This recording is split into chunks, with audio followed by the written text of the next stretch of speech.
జోహార్ తెలంగాణ మన వీరులకు. ఇలా ఈ అమరుల స్తూపం ముంగట ఈ కేవీఆర్ అరెస్ట్ మీద అమరుల స్తూపం ముంగట ఎందుకు పెట్టినామంటే నిన్నగాక నిన్న అరెస్ట్ చేసింది కదా. మొన్న మా వెంకట్రామరెడ్డి ఒక మిత్రునితో కలిసి మాట్లాడుకుంటా నువ్వు చనిపోయిన పీనిగతో మాట్లాడుతున్నావు, నేను చనిపోయి ఉన్నా, ఇప్పటికే నేను చనిపోయి ఉన్నా, నన్ను ఆంధ్ర పోలీసు వాళ్ళు తెలంగాణ ప్రభుత్వము ఆంధ్ర ప్రభుత్వం కలిసి నన్ను చంపేసిండ్రు, ఎందుకు అట్లా మాట్లాడుతున్నావు అంటే తన చెప్పింది ఏంటంటే ఆ బూతులు నన్ను కర్నూలుకు తీసుకుపోయి 3rd డిగ్రీ టార్చర్ చేసేటప్పుడు నన్ను అన్న బూతులు తెలంగాణ ప్రజల పేరు మీద పెట్టి బూతులు, మన భార్యల మీద మన అమ్మ అక్కజెల్లెన్ల మీద అన్న బూతులు ఇంకా గింగిరాల లెక్క నా తలలో తిరుగుతున్నాయి. నేను చచ్చిపోయిన శవాన్నే, నేను ఇప్పుడు కూడా తీసుకుపోయిన తర్వాత కూడా నన్ను ఫిజికల్గా ఉంచరో నాకైతే తెలియదు. నేనే ఇంకొక 2 రోజులు చూస్తా, తర్వాత ట్రైన్ ఎక్కి నేనే పోయి ఆ పోలీసు వాళ్ళకే సరెండర్ అవుతా అని చెప్పని మొన్న చెప్పిన మాట ఇది.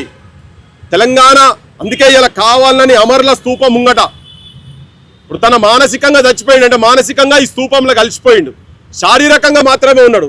మానసికంగా చంపిన దాంట్లో నేనంటున్నా, నేను A1 చంద్రబాబు అంటే నేను A1 Revanth Reddy. A1 is Revanth Reddy కనుక గట్టిగా ఉండేది ఉంటే ఇలా వాళ్ళ కిస్కా మజాలు ఉండకపోవు. ఆంధ్రోళ్ళు ఇక్కడికి వచ్చి తనని సివిల్ డ్రెస్లో వచ్చి, పోలీస్ డ్రెస్లో కాకుండా సివిల్ డ్రెస్లో వచ్చి తీసుకుపోకపోదురు. మేము ఉద్యమం జరిగేటప్పుడు అనుకునేది, ఓ తెలంగాణ అమరులారా మీ త్యాగాలు వృధా పోనివ్వం, తెలంగాణను దగా కానివ్వమని. కానీ అలా తెలంగాణ రాష్ట్రం వచ్చిన తర్వాత కూడా తెలంగాణ జనాలు దగాకు గురవుతున్నారు. ఆత్మగౌరవం లేకుండా అస్తిత్వం కోల్పోయే ప్రమాదం వచ్చి ఉన్నది. ఇలా ఆత్మగౌరవం ఎవరు ఒక విజయలక్ష్మి అంటే విజయం వస్తుందని చెప్పి వాళ్ళ తల్లిదండ్రులు ఆశతో పెట్టిన పేరు, కానీ అదే పాలమూరులో పుట్టినటువంటి నువ్వు తొడలు కొట్టి గడికోసారి నేను నల్లమల్ల పులిబిడ్డ అని చెప్తుంటావు కదా. విజయలక్ష్మిని పరాజయలక్ష్మి అజయలక్ష్మిని తయారు చేసినావు నాయన నువ్వు. నీ అసొంటి ఒక దుర్మార్గుడు ముఖ్యమంత్రి అయితే, నీ అసొంటి ఒక బానిస ముఖ్యమంత్రి అయితే తెలంగాణలో ఆడబిడ్డలను ఇక బట్టి గుంజుకపోతారు, చేతులు ఎటుబడతాడు పెడతారు. ఆడ పోలీసు వాళ్ళు లేకుండా సివిల్ డ్రెస్లల్లా వాళ్ళ పేర్లు ఎవరియో తెలియదు, ఏం తెలియదు. చీకటి రాజ్యంలో చీకటి లెక్క వచ్చి గొర్రెను గుంజుకపోయినట్టు ఆయనను పైకెళ్ళి కిందాక తీసుకొచ్చి ఒక చదువుకున్నోని ఒక జర్నలిస్టును గొర్రె గుంజుకపోయి పోతుంటే నా భర్త ఇదే తిరుగుబాటు తెలంగాణలోది. నువ్వు ఎవరివి అసలు? వాడు చూస్తే 6 ఫీట్లకు ఉన్నాడు, 6 ఫీట్లకు ఉన్నాడు, దున్నపోతోలు బలిసి ఉన్నారు మొత్తం 3-4.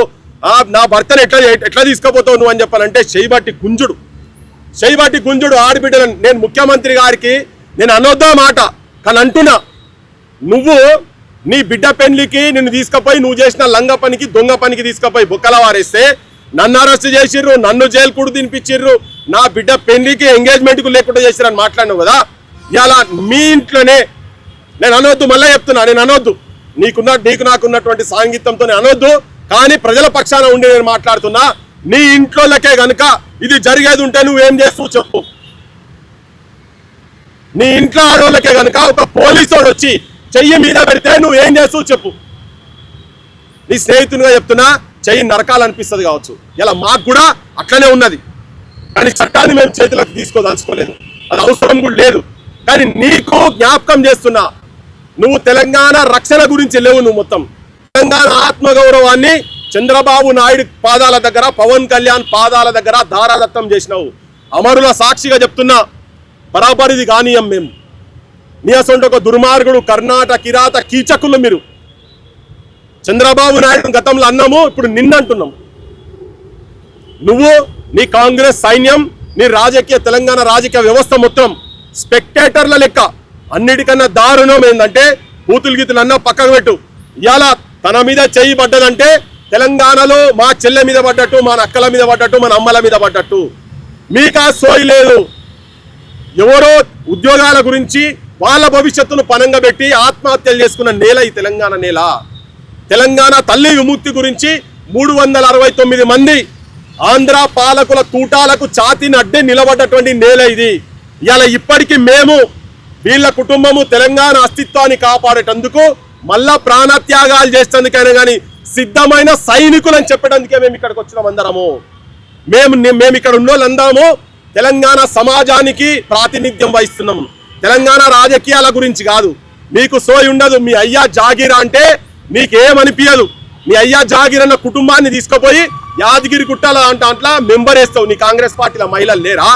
తెలంగాణను ఆమె భర్త చిరంజీవి పార్లమెంట్ లో వ్యతిరేకించినటువంటి వ్యక్తి, హైదరాబాదు యూనియన్ టెరిటరీ కావాలని చెప్పినటువంటి వ్యక్తి. ఎవరో మీరు అనుకోవచ్చు కొంతమంది, అరే తిరుపతిలో మనోళ్ళని కూడా వేసిరు కదా రాబాయ్ అని చెప్పని అనుకోవచ్చు. కానీ యాదగిరి గుట్టకు ఏ ఆంధ్రోలు రారు దండం పెడతందుకు. ఏ ఆంధ్రోలు యాదగిరి గుట్టల గల్లపెట్టలు వచ్చి పైసలు వేయరు, బంగారం వేయరు, ఆస్తుల డాక్యుమెంట్లు వేయరు. మనోళ్ళు పోయి అక్కడ వేస్తారు, తిరుపతిలో వేస్తారు. ఇక్కడ వాళ్ళని కాదు, ఇక్కడ మహిళలే. లేకపోతే అక్కడికి వెళ్ళి వచ్చినటువంటి సజయ సొంటలు సజయ కసొటలు ఇంకెవరినైనా అక్కడికి వెళ్ళి వచ్చి ఆంధ్ర ప్రాంతంకి వెళ్ళి వచ్చి ఇక్కడ స్థిరపడి మన ప్రజల మీద గౌరవం ఉన్నటువంటి వాళ్ళని అస్తిత్వం ప్రమాదంలో ఉన్నది. నీ అయ్యా జాగిరా అంటే పడతావు నువ్వు. తెలంగాణ ప్రజలు ఉగ్రవాదులు అన్నదానికన్నా ఇది ప్రమాదమైన పదమా వెంకట్రామరెడ్డి అన్నది? వెంకట్రామరెడ్డి ఏమనలేదు. వెర్రి బుక్కు రాజ్యాంగం అంటే దానికి బూతు పదం యాడ్ చేసినావు. మేమందరం ఆ రోజు పోయినాడు, నేను కావచ్చు, రఘు కావచ్చు, సీను కావచ్చు, నరేష్ రాక్ అందరం మేము పోయినప్పుడు వాళ్ళని అడిగితే వాడు నీళ్లు మింగిండు. ఆ శ్రీనివాస్ అంటాడు, ఎవరైతే మా తెలంగాణ ఆడబిడ్డ మీద చేయబెట్టిండో వాడు నీళ్లు మింగిండు. మేము బయటికి తీసుకొచ్చాం. 2.5 నెలల తర్వాత అదే ఎఫ్ఐఆర్ మీద మళ్ళా తీసుకుపోయి దానికి కోర్టు నుంచి ఆర్డర్స్ వస్తే ఇక్కడ లోకల్ మెజిస్ట్రేట్ దగ్గర ప్రొడ్యూస్ చేయాలి. ఇది చట్టం చెప్తున్నది, కానూన్ చెప్తున్నది. నువ్వు ఇక్కడ ట్రాన్సిట్ వారెంట్ తీసుకోలే, ట్రాన్సిట్ వారెంట్ తీసుకోలేదు. ఢిల్లీ, పంజాబ్ ఆపుకు సంబంధించిన కేసులా అట్లా కేసులు పెడితే డైరెక్ట్ జైల్లో పడేసిరు పోలీసు వాళ్ళని. ఇవాళ ఆ కేసులా ఈ సిఐ ఎవరైతే శ్రీనివాస్ ఉన్నాడో ఆయన జైలుకు పోవాలి. తెలంగాణ ఆడబిడ్డను నువ్వు పోలీసు వాళ్ళు, మహిళా పోలీసు వాళ్ళు లేకుండా నువ్వు ఎటుపడితే అటు గుంజినావు కదా, ఆ గుంజిన నా కొడుకులను తీసుకొచ్చి బొక్కల వరేయాలి, కేసులు పెట్టాలి. ఇవాళ తెలంగాణను అవమానపరిచినటువంటి వాళ్ళకు అయినా ఇట్లా మాట్లాడు నాకు కూడా మంచి అనిపిస్తలేదు. ఎందుకంటే నువ్వు రేవంత్ రెడ్డి నువ్వెంత కిరాతకు, నువ్వెంత నీచుని నికృష్టుని అంటే తెలంగాణ బిడ్డలు ఆత్మ బలిదానాలు చేసుకుంటే ఒక్కనాడన్నా కనీసం కళ్ళకెళ్ళి నీరు గార్చినటువంటి విధవవు నువ్వు ఒక బేకారు కానివి. మేము శవాలు మోస్తుంటే నువ్వు శవాలు పాడలు తీసేయడానికి బాధ్యులైనటువంటి వాళ్ళ క్యాంపులో ఉండి తెలంగాణ నల్లమల్ల పులిబిడ్డ అని చెప్పుకునేటువంటి ఒక నీచునివి నువ్వు. నేను ఇలా చాలా తీవ్రంగా పదజాలంతో మాట్లాడుతున్నాను. ఎందుకంటే ఒక ఆడబిడ్డ, తెలంగాణ ఆడబిడ్డ మీద చేయబెట్టిన తర్వాత ఇప్పటికీ కూడా మాట్లాడకపోతే నాకు ఇలా రాత్రి నిద్ర పట్టదు. తెలంగాణ సమాజానికి నిద్ర పడతలేదు ఇవాళ ఎవరికి. ఇంత అవమానకరమైనటువంటి బతుకులు గతంలో ఎప్పుడు లేకుండే. మన ఆడబిడ్డలను బెల్లి లలితను 17 ముక్కలు నరికినప్పుడు కూడా నువ్వు చంద్రబాబు నాయుడు దగ్గరనే ఉన్నావు కనుక, నీ అసంటోడు మా రోజు వీరన్నను చంపినప్పుడు నువ్వు వాళ్ళతోనే ఉన్నావు కనుక, నీతోటి ఒక తెలంగాణ వాదిగా నేను నీతోని మంచితనం కానీ ఈ ప్రాంతం మీద ప్రేమ ఉన్నదని మేము ఎక్స్పెక్ట్ చేస్తున్నాం. మా బుద్ధి తక్కువ. అమరుల సాక్షిగా చెప్తున్నా, తెలంగాణ మిమ్మల్ని క్షమించదు. నువ్వు ఇవాళ ఒకటే సెక్షన్ పెట్టినావు కదా, ఒక్క సెక్షన్ కాదు. నువ్వు పవన్ కళ్యాణ్ బొక్కల పడేయాలని నువ్వు నిజంగా తెలంగాణ వాది అయితే మేమంటున్నాం కదా, అక్కడ మనుషులను చంపి పూడిద లేకుండా చేస్తున్నారు కదా.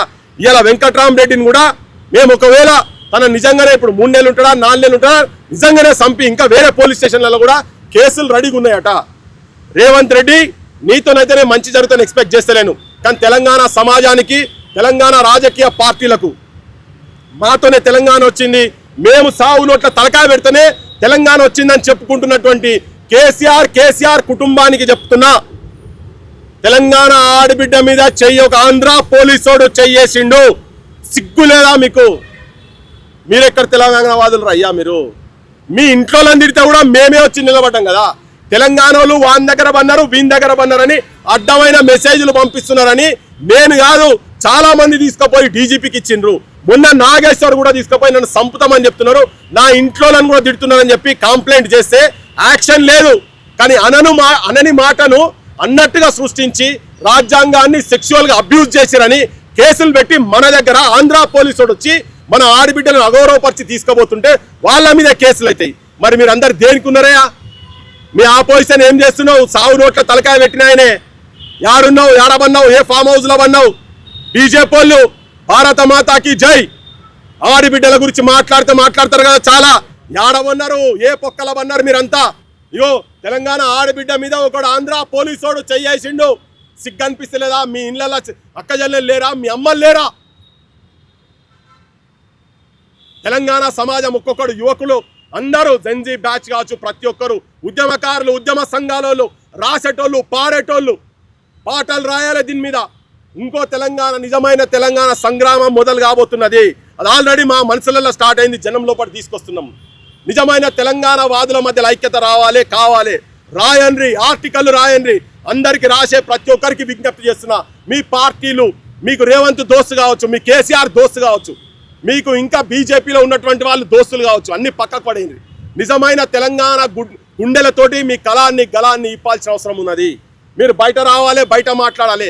ఇంతకన్నా ఘోరమైన అవమానం ఇంకా జరగదు తెలంగాణకు. ఇది ఎక్స్ట్రీమ్ అయిపోయింది. 100 తప్పులు అయిపోయినాయి. రేవంత్ రెడ్డిని క్షమించేది లేదు. కాంగ్రెస్ను ఇది చూసుకుంటా కాంగ్రెస్లో తెలంగాణ వాదులని పొంకనాలు కొడుతున్నటువంటి కొంతమంది లీడర్లు మొన్న నల్గొండలో పెట్టిన కదా, మా ఊరు మంత్రి పదవికి రాజీనామా చేసిండు. నీ పాడుగానే నీ మంత్రి పదవి ఎట్లా రాజీనామా చేసినా మాకు ఎరికే. ఇవాళ రా బయటికి. రేవంత్ రెడ్డి, నువ్వు పవన్ కళ్యాణ్ను తీసుకొచ్చి బొక్కల వారేస్తావా లేదా? కోడి చెరువు మీద ఎంక్వైరీ చేస్తావా లేదా? ఆ భూమికాడ పోయి కూర్చొని కోమటిరెడ్డి వెంకటరెడ్డి కూర్చోవాలి. నీ సామాజిక వర్గానికి సంబంధించినటువంటి బిడ్డనే కదా, అవమానం అనిపిస్తలేదా మీకు? బొక్కల వారేసేదాకా, జైళ్ళ వాళ్ళని మరేసేదాకా నాకు మంత్రి పదవి వద్దు అని రాజీనామా చేయి. కోమటిరెడ్డి చెప్తున్నా, రాజీనామా చేయి అని అడుగుతున్నాం మేము నిన్ను. పొన్నం ప్రభాకర్, నువ్వు రాజీనామా చేయయ్యా, బయటికి రా, తెలంగాణ గురించి కొట్లాడు. మీ పార్టీలోకి వచ్చి ఇటే రమ్మంటే ఇల్లంతా నాదే అన్నట్టుకు వచ్చి తిన్నింటి వాసాలు లెక్క పెట్టేటోడు కథం పట్టించేస్తున్నాడు. మీ పార్టీని కథం పట్టించేస్తున్నాడు రేవంత్ రెడ్డి మొత్తం. నేను మళ్ళా చెప్తున్నా, రేవంత్ రెడ్డి ఆంధ్ర పాలకుల, ఆంధ్ర పెట్టుబడిదారు వర్గాల చేతుల్లో ఒక కీలు బొమ్మ, ఒక లాయల్ బ్రోకర్. తెలంగాణ సమాజమా మేల్కోవాలి. ఇటువంటి దుర్మార్గులను ఎండగట్టాల్సిన అవసరం ఉన్నది. పల్లెలా రేవంత్ రెడ్డి గుండెల మొత్తం ఉన్నది. గుండెల నిప్పులు రగిలేటి నిప్పులు ఉన్నాయి మొత్తం. చంద్రబాబు నిప్పులు, లోకేష్ నిప్పులు, లేకపోతే లోకేష్కు పుట్టబోయే బిడ్డల నిప్పులు, చిరంజీవుల ఫ్యామిలీలో వాళ్ళకు పుట్టబోయే బిడ్డల నిప్పులు ఉంటారు. కానీ తెలంగాణ ప్రజల నిప్పులు కావని రాష్ట్రాలు కూడా జర సోయికి రాండి. ఆ పాటలు పాడే వాళ్ళు కూడా సోయికి రాండి అని చెప్తున్నా. ఇంతకన్నా అవమానం మాత్రం ఈ ప్రాంత ప్రజలకు జరగదు. నేను చెప్తున్నా, 100 మంది ఆత్మహత్యల కన్నా ఘోరం ఇది. చేతులు పెట్టేదంటే ఘోరం ఇది. ఇది మన పరువుకు సంబంధించింది. హత్యలు జరుగుతాయి. ఇట్లా ఎవడన్నా చేస్తే, వేరే బయట ఎవడన్నా చేసేది హత్యలు జరుగుతుంది. వాడు పోయి అక్కడ ఉన్నాడు. ఈ చట్ట ప్రకారంగా నువ్వు ఆ శ్రీనివాస్ అంటోని తీసుకొచ్చి బొక్కల వారేసేదాకా ఈ పోరాటం ఆగదు.